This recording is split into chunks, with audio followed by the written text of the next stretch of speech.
Welcome to the Sicha this week, Project Likkutei Siches. We're learning Sicha Beis of Parshas Lech Lecha on page 44. The Parshas Eina Mesupal Dvar Tzivei HaKadosh Baruch Hu LaAvram Avinu Limoy L'Satzmoi Bnei Beisai. This week's Parsha, we learn the mitzvah of Avram Avinu doing the mitzvah of Bris Milah for himself and the people in his house. Ubikiyumai Tzivi Zeh Nase Reish Lamulim. Avram Avinu becomes, as it says in the Medrash, the first of those that make the Bris Milah. Reish v'rishayin l'chol anachnasim b'krises ha-bris kodesh sheben HaKadosh Baruch Hu v'kol echad v'echad miYisrael. The first one to make this bond, this bris, that's made between the Eibishter and every single Yid. V'ad shebenusach ha-bracha l'bris Milah anu oimrim. The fact that Avram Avinu was the first is not only the first then, but this is actually the nusach of the bracha that we make today. La'achnisai bebrisai shel Avram Avinu. That we bring the child into the covenant of Avram Avinu. And this will be the theme of this entire Sicha to explain the nusach of this bracha, why we say bebrisai shel Avram Avinu. So here the Rebbe explains, what do we see from the fact that we're saying that it's the bris of Avram Avinu? The bris that you do today with a child, he mishtayachas or misyacheses lezu shel Avram Avinu, is related and comes from the same bris that Avram Avinu originally made. Avram Avinu, because he's not just a person, but he's Avinu, he's our forefather. Harehu meirish u'manchel l'kol echad v'echad mibanav hayarshim esakoyach lihikanes bebrisam HaKadosh Baruch Hu. So he gives over, he inherits to all of his descendants this power to be able to enter into this covenant with the Eibishter. This is the bris of Avram Avinu that we all make when we make the bris with a baby. The Rebbe adds even more when it comes to the expression of Avinu, which means it is a Yerusha here, there's an inheritance to his descendants. So when it comes to a Yerusha, the relationship between the father and the child that's inheriting is very powerful. Halo Yedua, because it's known. Aleph, number one, Shaha Yerusha Eina Tluya Klal B'matzavai V'achanosai Shal Haben L'Reshes. The Yerusha is not at all dependent on the condition or any preparations of the child to inherit. Ki gam tinik ben yoymai yorish hakel. A child, 1 day old, inherits everything. So, the Yerusha is complete, full, not because of any specific qualification of the child. Beis, another point, she'ein bi Yerusha mishum shini rishus hamayrish. The way Yerusha works is, it's not that the object is leaving one possession and entering into a different possession from one entity to another. Rather, kiyim shahayirish nichnas b'mekoymai shel hamayrish mamish. The Yirish enters into the place of the one that he's inheriting from. That's what's changing, that when one person passes away, the child enters into his place and automatically he takes possession of everything in that place. So the relationship is so much deeper according to this. So we understand from this, he brisei shel Avram Avinu. So the bris of every single Yid is the bris of Avram Avinu.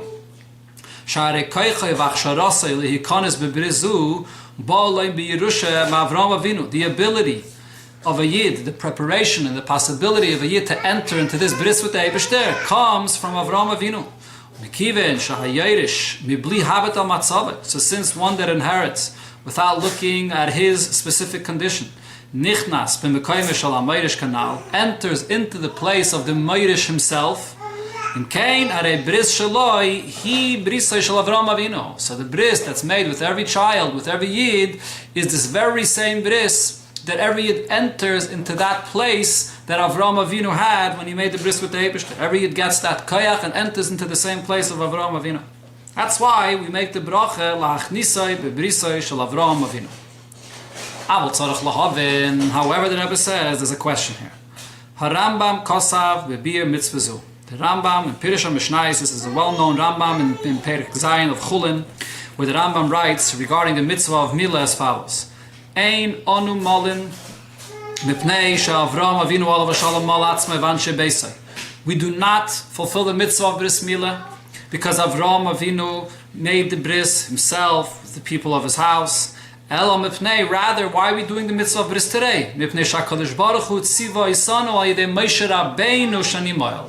It's the Eibishter's mitzvah at the time of Har Sinai that we are doing the mitzvah for that reason. Not because of Avraham Avinu. Avraham Avinu in his time as an individual got the mitzvah, and that would not necessarily continue for Klal Yisrael later. It's only because the Eibishter says the mitzvah again in Parshas Tazria to Moshe Rabbeinu. That's why we do the mitzvah today.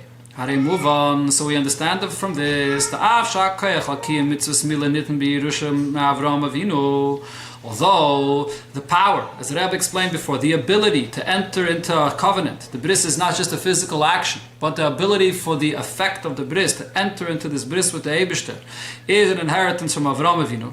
B'kol makom ha-mitzvah atzma kefi shehi mutelas aleinu, the mitzvah itself, as it lies upon us, the obligation of the mitzvah, eina hemshech b'Yerushim me'brisa shel Avraham Avinu, is not a continuation and not an inheritance of Avraham Avinu's fulfillment of the mitzvah. Rak shemi yusedes umaschila b'tzivei HaKadosh Baruch Hu al yedei Moshe. The mitzvah that we do today is based on and begins new from the time that Moshe Rabbeinu received the mitzvah and gave it to Yidden. V'imkein lama nekras mitzvah zu b'risai shel Avraham Avinu. So why is this mitzvah called the bris of Avraham Avinu? It's not the bris of Avraham Avinu. That mitzvah was his mitzvah. The mitzvah that we do today is the mitzvah that we get after Matan Torah. Especially based on what the Medrash says, where the Medrash explains the difference between the mitzvahs that Avraham Avinu fulfilled and the mitzvahs that we fulfill today. The mitzvahs that the Avis fulfilled is compared to an aroma. But the mitzvahs that we do is like emptying out the oil itself that has that nice aroma from one vessel to another. What does this mean? The mitzvahs that we fulfill today after Matan Torah, there's a great advantage that it has more than whatever Avraham Avinu fulfilled. And the analogy of the Medrash is,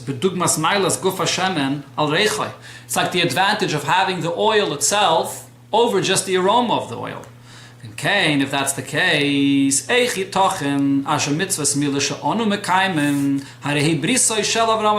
we say that the mitzvah that we do today, that comes after Matan Torah, and is on so much of a higher level, that this is the bris of Avraham Avinu? It's a completely different kind of a mitzvah, a much higher level of a mitzvah. Now the Rebbe says it's actually a more basic question we could ask here on the nusach of the bracha la'achnisai bebrisai shel Avraham Avinu. Lashon ha'bracha bebrisai shel Avraham Avinu madgisha inyan Avraham Avinu. What are we emphasizing here? That this is the covenant of Avraham Avinu.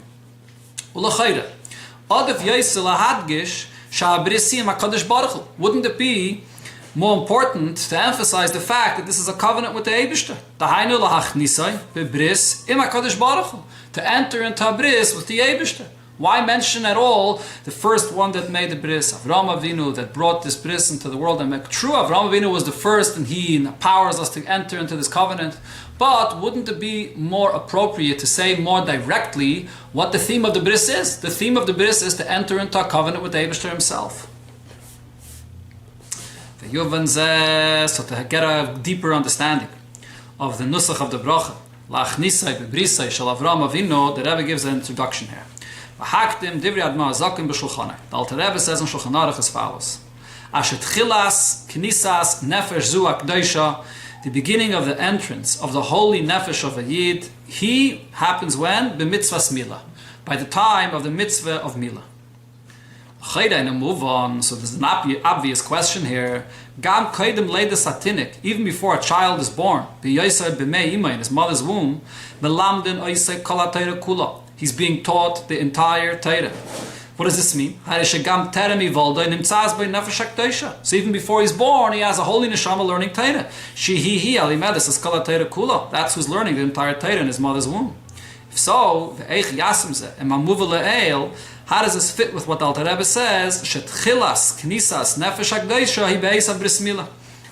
the neshama only enters at the time of the bris, being only the 8th day after the person is born. How could this be? So the answer here is Knisas Nefesh HaKdosha. The Alter Rebbe says the entrance of the holy nefesh. What is the real concept of this word, the entrance of the nefesh? Why do we use this term entrance? What is it? A nefesh makes an entrance. The nefesh gives chayas. So why do we use this terminology of entrance? Pirusha, you know what the real pshat is? Chibur pnimi shel haneshama im haguf. It's not just the fact that the neshama provides the life to the guf, but it enters into the properties of the guf. It enters and becomes unified with the guf. It enters and becomes one with the guf itself. That's the real concept of entrance in this context, and that's what the Alter Rebbe is saying here.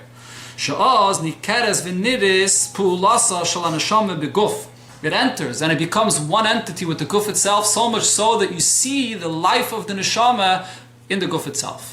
In other words, usually the neshama, of course, gives life to the guf. However, what's the guf itself? The guf itself is a physical life. The neshama is the source to provide life to the guf. But what's the quality of the life of the guf itself? The guf itself is physical. The neshama is spiritual. The neshama is ruchni. It's a nefesh chelek lekami mal. It gives life to the guf in the properties of the guf, which is a gashmizdika life. The entrance is that the life of the neshama becomes united and infused in the guf to an extent that in the gashmizdika guf you see the ruchnizdika koyach, the chelek lekami mal mamish, the neshama within the guf itself, as the Rebbe will explain. That happens by the bris. So now we understand that true. When the fetus is in the mother's womb, so it learns Torah. Yes, there is a holy nefesh there that's giving it its life. Because however, so it's not only that this neshama, the holy neshama, that has not entered in the sense that we explained, that it has not become unified in the guf. The truth is that at that point, even the nefesh hachiyunis, the basic vital soul, or what's usually called the nefesh habahamis of the yid, big gufa, is not a life which is independent and identified with this guf itself.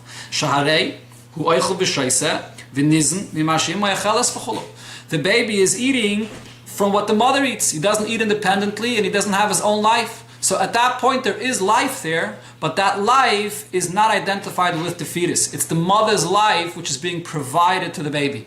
And the same thing is even more so true when you get to the neshama. There is a neshama here. However, the neshama has not entered, has not penetrated the mitzias of the guf. And even after the child is born,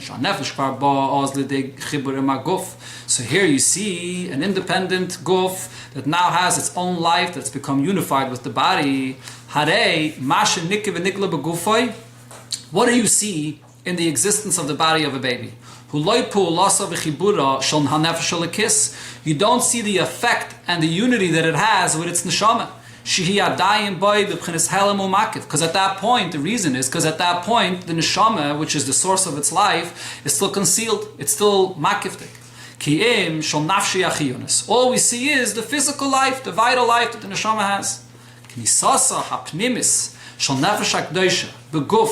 When is the true entrance, the real entrance, the internal entrance of the neshama, that it affects the guf and becomes identified with the guf, that it becomes unified in a revealed way? That you see, and that takes place at the time of the bris milah, when the neshama enters into the physical body. Here, the effect of the neshama is being drawn through the mitzvah of the bris. The neshama is being drawn into the physical flesh, the physical existence of the guf. The bris with the Eibishter is now sealed and there in the physical body. So much so that this is something that even anybody in the world could see and notice. So the bris olam, the Rebbe says, is the fact that it comes into the mitzias of olam, that anybody could see what the identity of the physical guf itself is. The identity of the guf is the holiness of the neshama that's recognized in it. That's the true concept of knisa, that it becomes unified with what is the mitzias haguf, the neshama which is noticed in it. That's the accomplishment of the bris, to bring the neshama, the real, full, pure entrance of the neshama into the guf hagashmi. So this is a unique advantage that you see only the mitzvah of milah more than other mitzvahs.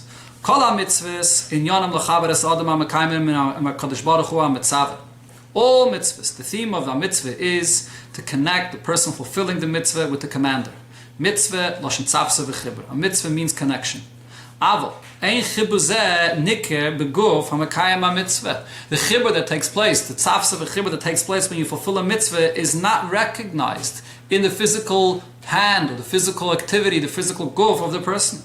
Al derech Moshe, hayad ha-machalekes tzedakah. The hand which is giving tzedakah.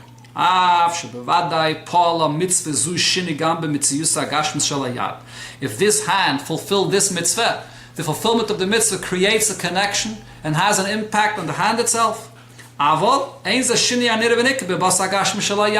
We don't see that impact in the physical hand. The expression that we bring, that connection that we draw down through this mitzvah does not penetrate to the extent that there's an actual physical change that we can see.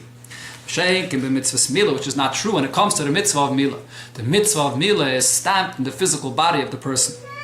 Say the mizu, it's not only this, but kol inyan mitzvah. This is the whole theme of the mitzvah.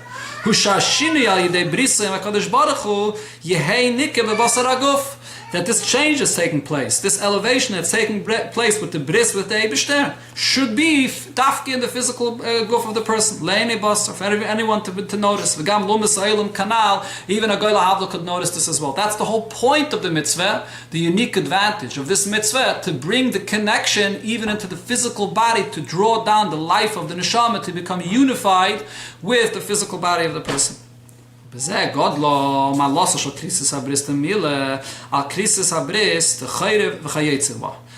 a great advantage in this krisis, not only over other mitzvahs, but other instances where the Eibishter makes a covenant with Klal Yisrael. Habris shekaras HaKadosh Baruch Hu b'nei Yisrael b'Sinai u'b'Arvis Mayav. The Eibishter makes a bris with Yidden by Matan Torah and in Arvis Mayav. This is a bris that's made with all of Klal Yisrael in all of generations, even those that are not physically present. It's made with the neshamas of all generations. The pasuk says in Parshas Nitzavim, or everyone. Everyone is included in the bris.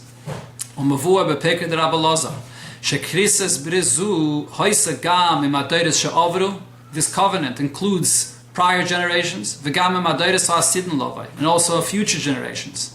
The bris is really taking place. The Eibush is making a bris with the neshamas of the Yidden. Everybody is present, all the neshamas. There's the lashon of Chazal, regarding all the Klal Yisrael, including Gedim. There's an oath that we took upon ourselves from the time of Har Sinai, which includes everybody. So this is a bris that takes place with the neshamas of all Yidden. You say the mizu, it goes even a step further, because you may still argue those that were present, the bris is being made with their guf. So the Rebbe says it's still not the same as it is in the case of the bris milah, that is. Those that were present with their physical bodies. How is the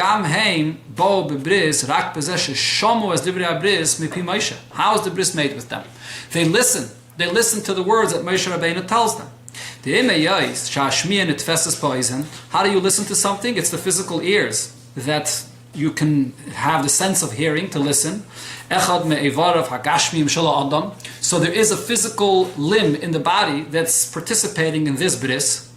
What's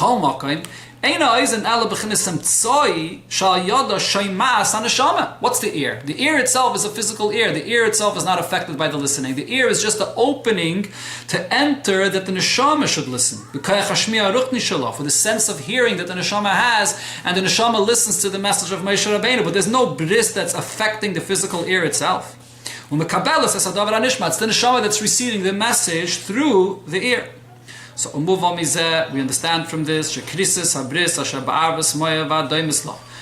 that the Eibusha makes with the Yidden by Arvis Mayav and others that are similar. This is a bris with the neshamas of the Yidden, whether those that are present and those that are not present. The chiddush of the bris of milah is the whole theme of this mitzvah is this is to bring the connection into the flesh, the physical body. V'ad l'yisoid siyuma de gufa, the lowest element, the lowest part of the physical body. Yiskasher b'bris olam b'makadosh baruch hu kanal. Should be connected with an everlasting bris, or as the Rebbe touched before, the bris olam, to bring it down even for umas ha'olam to see, as we said before. Shal yidei now through this, nasa direlo yisbarach b'tachtainim. This, to a very great degree, accomplishes the general kavanah of the creation, which is to make a dwelling place with Eibishter in the lowest elements of the world. B'tachten she'ein ta'ein lamata mimenu, in the lowest place. So in the mitzvah of bris, you have the fulfillment of dir b'tachtainim more than in other mitzvahs. V'zehu kol in yana shal mitzvahs milah. So this is what the entire mitzvah of milah is about. And here the Rebbe adds another knetch, another deeper point here. It's not only that the mitzvah of milah is not only for the neshama, but it comes down also all the way into the guf. The whole entire mitzvah of milah is only about the connection to the guf. Why? When the baby is only 8 days old. At this point, the child has no ability at all to have a mind of his own, to think of his own, to choose on his own, to do this mitzvah and so on. So who's participating in this mitzvah? The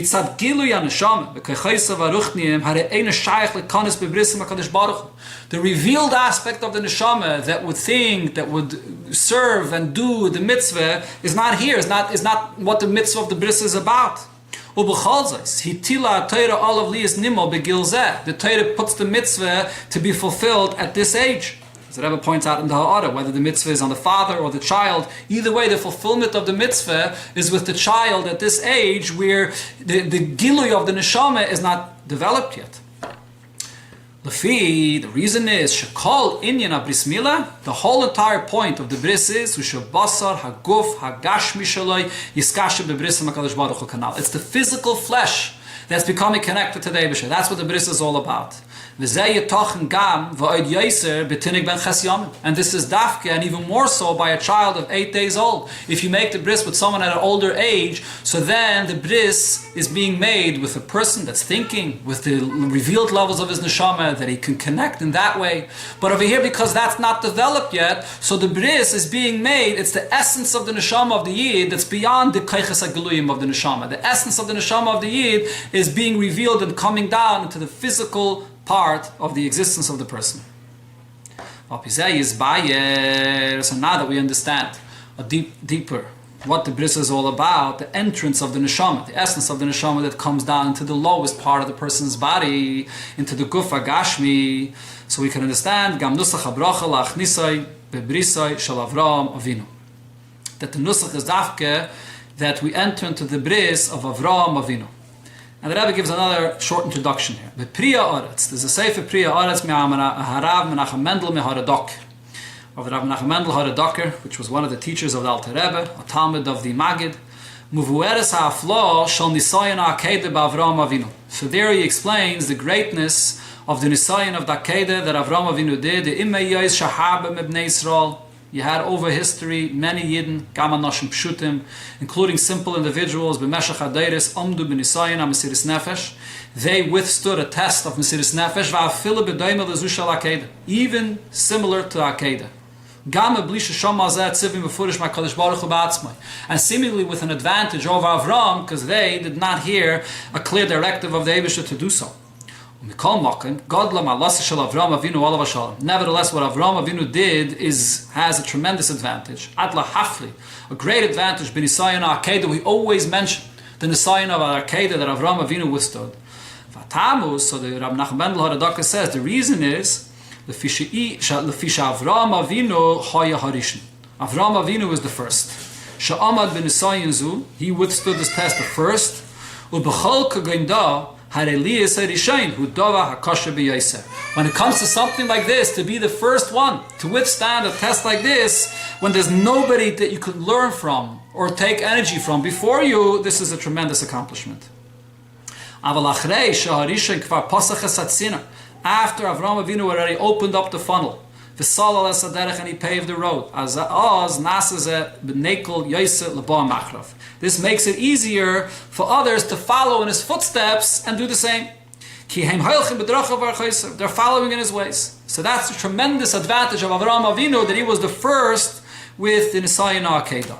So now the Rebbe says, let's apply this here to the mitzvah of bris. Could we say the same thing regarding a bris? So the Rebbe says, Omnam calls this idea here, that when you have a first and then you have those that follow, so they're not as great as the one that made the breakthrough first, when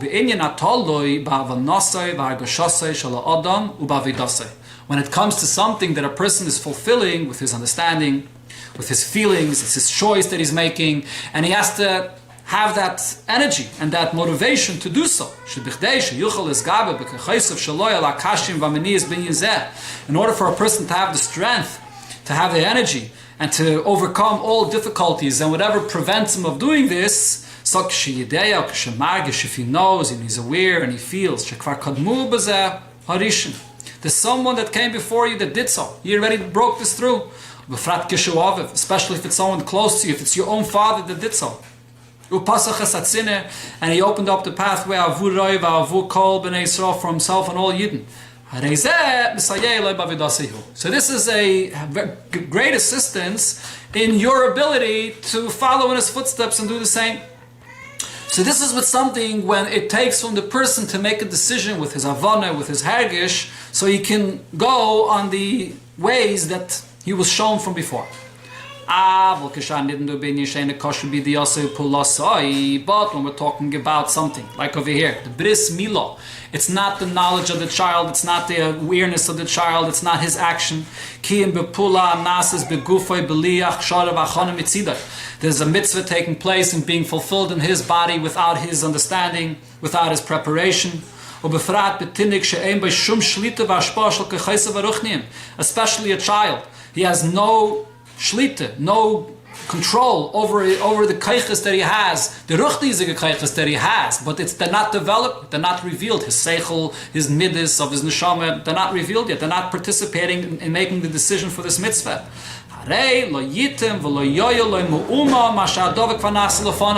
So the fact that someone else made the decision to go ahead and do this before you will not in any way be there as an assistance to what's happening to you. Because it's not you, B'chlal, that's doing this. This is a physical mitzvah that's taking place in your physical body without your involvement, without your awareness. So in this sense, there's no distinction between the way the mitzvah is being done with you and the way the mitzvah is done with the first one that does this mitzvah. When the mitzvah that's done with him, he's the first. First, in the sense, true, yes, there was someone that did it before you. But whatever was done before you has in no way any relation and no effect on you and on mitzvah the way it's being done by you. When you have one that does something and the other one is following in his footsteps, he's going in his paved road and you're going after him, so then you're second. Not only second literally, but second also in the sense that you're following someone else. But over here, someone that's fulfilling this mitzvah of bris in his physical body without the awareness, it's the mitzvah, as the Rebbe explained before, the point of the mitzvah is not the neshama that's doing it with his awareness. It's the physical body that the mitzvah is done in it. So over here, the first and the second are both first. The fact that one came before has no bearing on the one that comes after. They're both independently first. To take this a step further, this is even true when a mitzvah is sometimes performed by an adult, a case of a ger as well, where it's performed in an adult, so this is also true. In this case, the person is an adult, he's aware, he has feelings, so he has to make that decision to fulfill the mitzvah. What is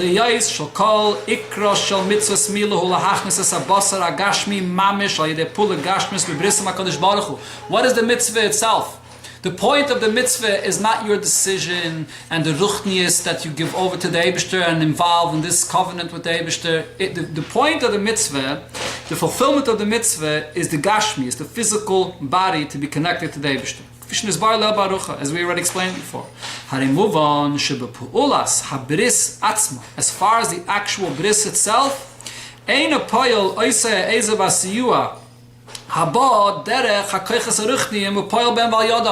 it's not the previous one that fulfilled the mitzvah that's related to the mitzvah that you do. As far as the decision that you made to fulfill the mitzvah, it could be you're getting influenced by the fact that someone else before you did it. Yes, but that's not the mitzvah itself. What is the essence of the mitzvah itself? The fact that the physical basar hagashmi has now entered into a bris with Eibishter. In that sense, as far as what the mitzvah itself is concerned, you're independent from that. It's not influenced by anyone else. Hainu, shenisinis hakoyach haba ma'arisha, in whatever motivation or whatever influence you're getting from someone before you, and va'afil zu haba betur sgula ki yerusha. Here that adds another point. The influence that we get from someone before us is not only knowing that someone else did this, so this gives me the ability to follow in his footsteps. It also beruchnius. The fact that someone else did something before you, as the Rebbe said in the beginning of the Sicha, there's an inheritance that gives you a koyach, whether you know of it or not, it gives you a koyach to do what you're doing.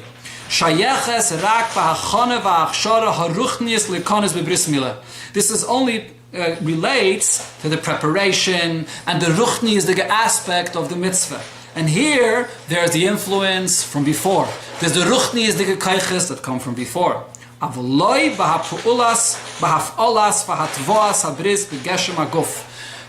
Putting that bris into the physical body, which over here there's no ruchni element to this. It's just the essence of the neshama that's being connected to the physical body. Over here, you're independently the first.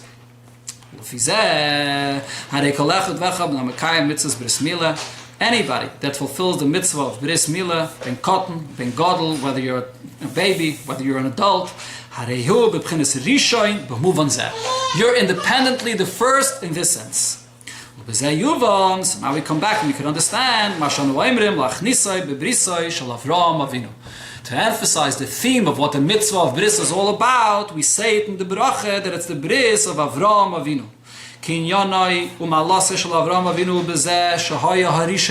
Avraham Avinu is the first to do this mitzvah. Every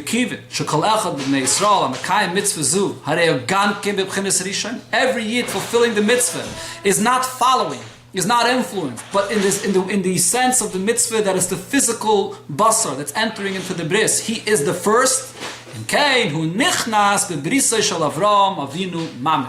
He is fulfilling and entering into that very same bris like Avraham Avinu himself, not just following. So we dafke choose this language to emphasize this point and to express the theme and the chiddush of what this mitzvah is all about. So now based on this, this will explain another detail about the mitzvah of bris that's unique, different from other mitzvahs that needs clarification. Why is the bris done in a way that it brings about pain for the baby? Especially as we know, the joy in the fulfillment of a mitzvah is a very important part in serving the Eibishter. To serve the Eibishter and everything with joy. Okay, so why does the Eibishter give us this mitzvah, such a great and important mitzvah, in the fulfillment of the mitzvah, the baby feels pain. The opposite of what joy is. Why is this so?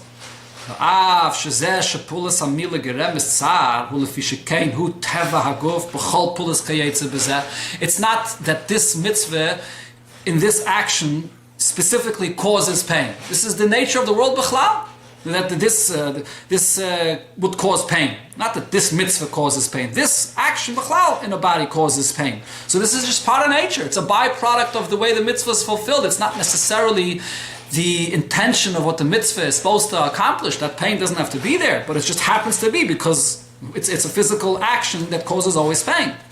So the Rebbe says, Omnam mikivin shekol inyane ha'olam hem meduyakim u'mechuvanim. Everything that's in the world is precise and exact. Kefisha inyanim elohem l'maylo b'sharsham. The way it is above in the source. Kivish nishtalshulu mehem. Everything we see in this world evolves from the way it is above. So we can't ever say regarding any nature that we see in the world, oh, this is just the nature, the way things are. So that's true b'chlal about nature. Everything we see in nature is a reflection of something, of the way it's designed above, and that then evolves over here in this world. So we could never b'chlal explain anything in nature just to say that, oh, this is just the way nature is. How much more so when it comes to a mitzvah, the fact that the mitzvah is fulfilled in a way that it causes pain, we can't just say that the pain happens to be a byproduct of the way the mitzvah is fulfilled. The pain is something which is with a purpose. There's a message here, there's something about the pain in the mitzvah. So there's something that's being expressed by the idea that this covenant with the Eibishter is done in a way that it causes pain to the child. Especially according to those opinions that say the fulfillment of the mitzvah must be done in a natural way with the pain that it causes. You're not supposed to do any numbing to the place where the bris is fulfilled, or whether to full anesthesia or in that area, that he shouldn't feel the pain. So so we see according to these opinions that the mitzvah has to be done naturally with the pain that it involves. So what's the message here? What's the point of the fact that the mitzvah is done this way? The answer is as we've explained, the whole idea of the mitzvah of bris, uniquely and different than all other mitzvahs, is to bring the covenant of the Eibishter in the physical body of the Yid. And this is a fulfillment of the purpose of creation, to make a dwelling for the Eibishter in the lowest element of the world. So you say meres. So if so, what this means is shegam betachtim beyoser, even in the lowest element of existence. And here the Rebbe adds u'kamoishahu betachtaini yusai, and leaving it within its nature as a tachten. Oisim dire lo yizbarach. There is where we make this dwelling for the Eibishter. The fulfillment of the mitzvah is not only in the physical flesh, but in the physical flesh with its natural state. Not by numbing it and removing it from its natural state of being, but in its physical flesh with the pain that's there, that's the place where the mitzvah is fulfilled. Mugder b'chol tchunaisav, as it is with all of its character, which means, including ashegam bebasa kazeh, even in the flesh of the person, shehu margish tsar bedavar mitzvah. He feels pain in a mitzvah. Shetzarich liyas by ha'heipach mizeh hasimcha. Even in this place, which feels pain in a mitzvah, which you really should feel the opposite, only joy in a mitzvah. But the physical flesh feels pain. So you have to bring down the revelation of the Eibishter, Gam bedarge koyin mucha, even in such a low place in the physical flesh that feels the opposite of what it should in a mitzvah. Poyalim shetiskasher bebris oilam imakadosh baruch Hu is there in that place, in the lowest tachten, a place where the person feels the opposite of what the theme of the mitzvah is about, and right there in that place is where the mitzvah with the tsar, that's the place where the mitzvah is fulfilled. This expresses to an even greater degree of what the Rebbe said before, that the theme of the mitzvah is to bring down the connection to the lowest place in the person. The lesson that we take from all of this is, Admar Zaken Kaisa b'Shulchan, the Alter Rebbe writes in Shulchan Aruch, Ein la'adam rishus al gufei klal cholo. A person has no rights over his body to do what he wants with it. L'tzare b'shum tzar, to cause himself, to afflict upon himself any pain. Umuv mizeh b'pashtos. So we understand simply from this, she'ein adam rashoy l'chapes achreis askus b'inyan she'igrim leitzar. A person does not have the rights to go and look to do something, even in serving the Eibishter, in something that will cause him pain. Nevertheless, when a person has to fulfill his mission in this world, to create a dwelling for the Eibishter below, so then on the contrary, you have to be dedicated to your shlichus, and you can't stop yourself, even if it involves also painful situations. And Bechlal, the Rebbe says, the Gemara says, we cannot know the hidden plans of the Eibishter, why the Eibishter is causing certain pains. And v'ulai, based on what we learned before, we can understand a little bit, the fact that a person is fulfilling his shlichus in a place where there's pain, so he's bringing down the shchina, the dir b'tachtainim, into the lowest element of the existence of the world. So ulai, adarabah, this is the kavana of the fulfilling his purpose of dir b'tachtainim. From this we can understand someone that has been placed upon himself a mission, a shlichus, He cannot rely on his own understanding, on his own judgment, whether he should accept this or not. A person is a karev to himself. A person, the self-love blinds a person. And a person may come up with all kinds of ideas because he wants to avoid the shlichus that he has to fulfill because it has some painful elements to it. So when a person has to fulfill a shlichus, or there's a shlichus that's placed upon him and he doesn't know if it's for him, if he wants to fulfill it or not, he can't rely on his own judgment because the painful things that are involved in the shlichus is not necessarily a sign that it's not for you. The adarabah, that might even be part of what the shlichus is about.